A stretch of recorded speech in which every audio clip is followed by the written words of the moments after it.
ફતેપુર અમરેલી નજીક વસેલું એક નાનકડું ગામ છે. બહારથી જોતા એ ગામમાં કંઈ વિશેષ દેખાતું નથી. બધું સામાન્ય સામાન્ય ઘર, સામાન્ય જીવંતી. પણ એ ગામની અંદર ઊંડાણમાં ઝાંકી કરીએ તો ત્યાં એવી અનોખી ચમક છુપાયેલી છે જે સહેજે દેખાતી નથી. એ ચમકનું મુખ્ય કારણ છે અહીંના ભોજા ભક્ત. એકદમ ભોળા, નિર્વિવાદ અને સરળ હૃદયના માનવી. એમની સાદગી એટલી કે જીવનભર ખેતરમાં મજૂરી કરીને જીવન ગુજાર્યું. મહેનતના દાણાથી પોતાનું અને કુટુંબનું પેટ ભરી દીધું. ભોજા ભક્તે કદી શાળાનું દ્વાર પણ ન જોયું.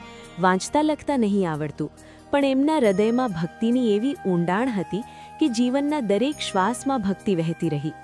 ભોજા ભક્તના ભજન તો એમના આત્માની ઊંડાણમાંથી જુગતા. એમને કોઈ શિક્ષક મળ્યો નહોતો, કોઈ માર્ગદર્શન નહોતું, પણ પોતાનો અનુભવ અને ભક્તિભાવથી જ એમણે અઢળક ભજનો રચ્યા. એ ભજનો આજ સુધી લોકજીવનમાં જીવંત છે. લોકો ભાવપૂર્વક ગાય છે અને પ્રેમથી એમને ભોજા ભક્તના ચાબખા તરીકે ઓળખે છે.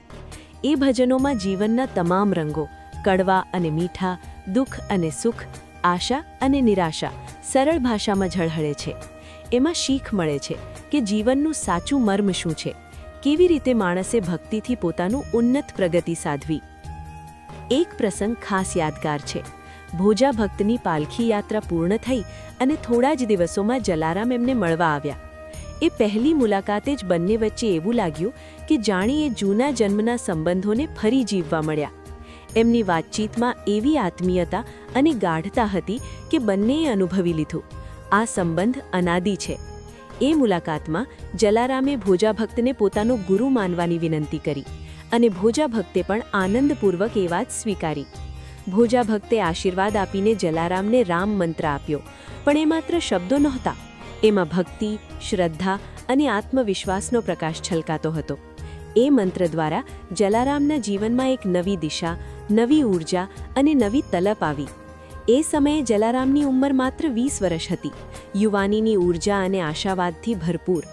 ભોજા ભક્તના આશીર્વાદ અને માર્ગદર્શનથી જલારામના જીવનમાં એક મોટું પરિવર્તન આવ્યું. વીરપુર પાછા ગયા પછી જલારામે પોતાની ઘરમાં માત્ર કુટુંબ જ નહીં, પણ સંતો, સાધુઓ, મુસાફરો માટે પણ પોતાનું હૃદય અને ઘર ખુલ્લું રાખ્યું.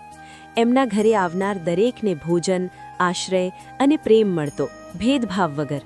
એમની સેવા નિસ્વાર્થ અને નિર્મળ હતી. એમણે જીવનભર પોતાની સંપત્તિ અને સમય માનવ સેવા માટે સમર્પિત કરી દીધા.